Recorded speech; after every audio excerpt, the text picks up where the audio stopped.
Today we are talking about macro lager versus craft lager. Which one is better and which one should you buy? Let's dive in.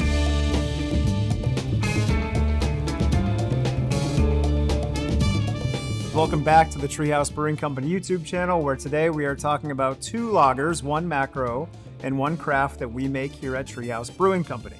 In front of me, I have a beer that is synonymous with macro lager. That is, of course, the affectionately named king of beers, which is Budweiser.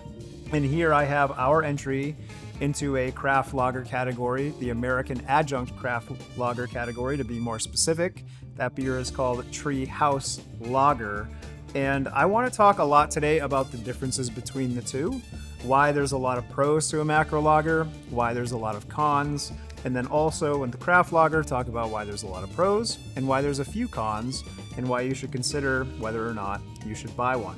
One of the biggest mistakes that I think craft beer has made, especially in its nascent days, was to vilify and demonize macro lager. If you've watched the channel before, I'm not here to demonize or vilify macro lager. I think it can be delicious. I think it has its place in the American psyche, and I think there's a lot of value to it. All that said, I'm strongly of the opinion that craft lager exceeds it in nearly every meaningful category. The first thing I want to do is talk about why I think Budweiser is great. One of the most obvious reasons is that it is readily available wherever you are in America. If you're in Massachusetts, or if you're in Washington State, if you're in Alaska, if you're in Hawaii, if you're in Texas, Florida, you are going to be able to get reasonably fresh, reasonably consistent Budweiser at a great price. There's not much to dislike about that. So if you are brand loyal to Budweiser and you're brand loyal to Coors or Miller or Busch, most of those beers you're going to be able to find anywhere consistently made at a reasonably good price. Now, if you contrast that with craft, especially our craft at Treehouse, you're not going to be able to get this beer anywhere other than our brewery. It's not going to be available on the West Coast. And if and when you find yourself in Treehouse land to purchase it, the price is going to be more expensive than it would be if you bought Budweiser. So, why would you buy something that's less readily available and at a higher price than Budweiser? Stay tuned, we're going to get to that in a minute. A few other kind of pros and highlights that I want to make with macro lager is that it's wildly consistent. But that pro can also be seen as a con, because imagine you have 25 batches of lager and you blend them all together. What winds up happening is in those 25 batches, you're going to have batches that are the average Budweiser, and then you're probably going to have batches that for one reason or another are what we at Treehouse call unicorn batches. And by blending those together, you're getting homogeneity that with a craft product you'll almost never get. So the possibility of having those batches that to you stand head and shoulders above anything you can get on a macro scale are basically impossible because of the process that Budweiser goes through. So through homogenization, through commoditization, and through mass market consistency, you kind of lose the magic a little bit. It's kind of dilute by nature of the process. Contrasting that with craft beer, even the most simple of lagers, the fermentation will be exactly on point. The cell counts will be exactly on point. You'll have extra time to leave it in the tank. All things will come together and you will get those batches that are like nothing you can get anywhere else. So macro lager, consistent, always the same. Craft lager has the possibility to be on the moon of flavor quality. And even when it's not on the moon, the average of craft lager is always going to be better than the average of macro, just by default, by using better process and better ingredients and more hands-on brewing experience. So why should you value this craft beer more than the macro lager? In my opinion, there are many reasons. The taste, texture, and quality generally is going to be better. This beer, you probably won't figure out where the hops came from, where the malt was grown, which farm contributed to the malt, which bit of regional character is going into the beer, again, because we're trying to make something that's consistent on a macro scale. With House Lager, we're trying to make something that's indicative of our place in the world, which is New England, the Northeast United States.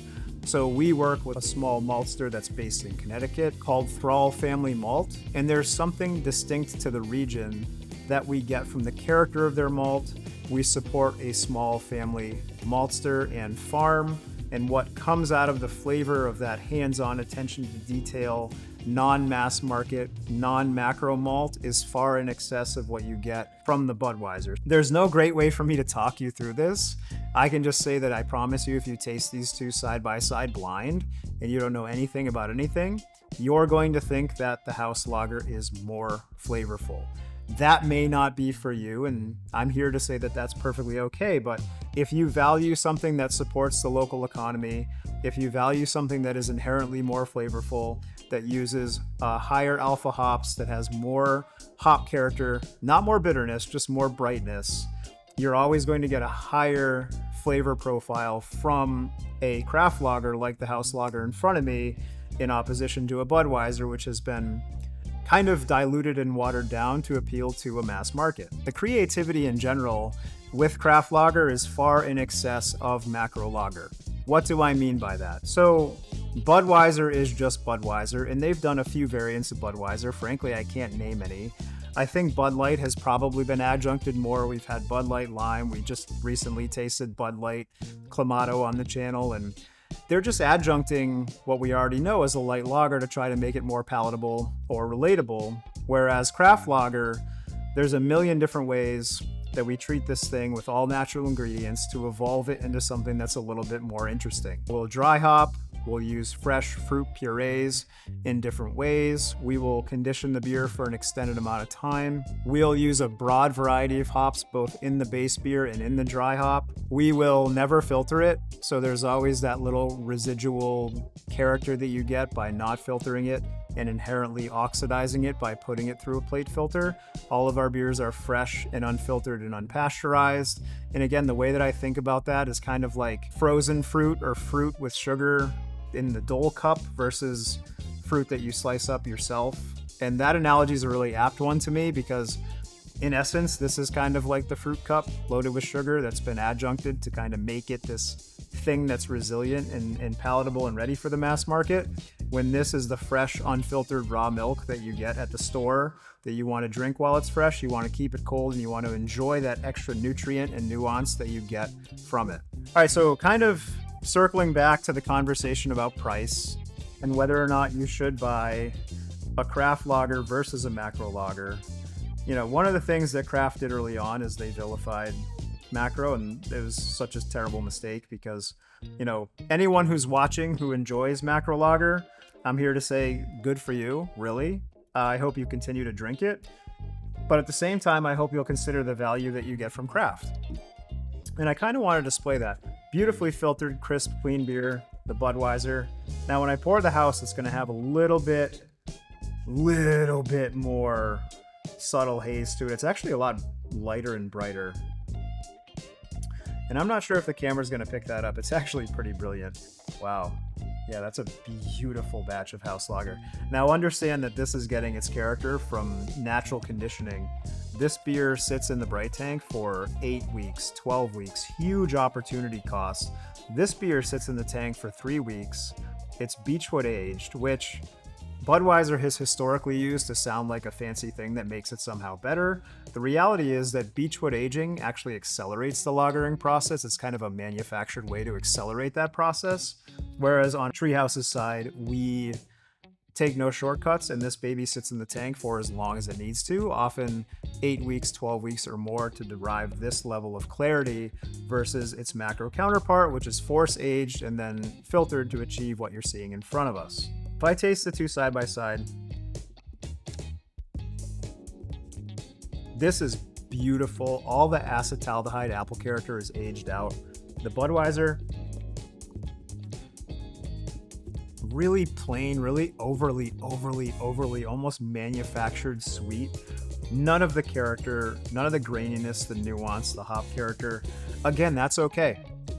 I want to come back and finish on the conversation about what you value, what we value here at Treehouse, and why we think it's important to make that decision as a consumer from time to time. Why would you buy house lager over Budweiser when it costs approaching twice the amount of money.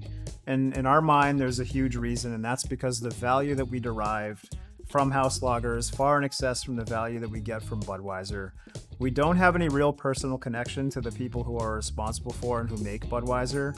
Whereas house lager, we have our hands on it all day, and to our customers, they can meet and greet the brewers here at Treehouse at any time. We have a personal connection to the farmers who supply the grains that go into this beer. The beer itself just creates more pleasure. When I drink it, it's infinitely more enjoyable, relatable, and I instantly derive a greater connection to this product than I do the macro lager. All day, every day, we're forced to make choices between something that we have a personal connection to and something that we don't. Obviously, if we bought everything from the local brewery and from the local farmers market and from the small batch roastery, things would become almost prohibitively expensive. But again, we each have passions and we carve out niches in our lives where things are more important to us. And to me, the value of a well-made craft lager so far exceeds a macro lager that I can hardly stand it. And you just have to try it for yourself. We here at Treehouse work really hard to put out these great lagers. There are dozens of breweries now in New England who are doing the same thing. So if you're watching this video and you're a Budweiser drinker and you haven't moved over to the craft side, I would encourage you to at least try. You might then be able to enjoy 4 beers versus 8 or 10 and derive the same level of enjoyment, even though the cost is higher, and just find yourself in a place that's better for your own personal enjoyment and your own fulfillment when you drink a hard-earned beer that you worked all week looking forward to. I think you're going to be delighted if you dive into craft beer, give it a chance, find the stuff you love, and get the best value. So that's all for today, guys. Let me know what you think. I feel pretty strongly about this and I could talk about it for a while, but hearing from you is the most important. Spread the love. I want to thank you for watching, and we'll see you next time. Take care.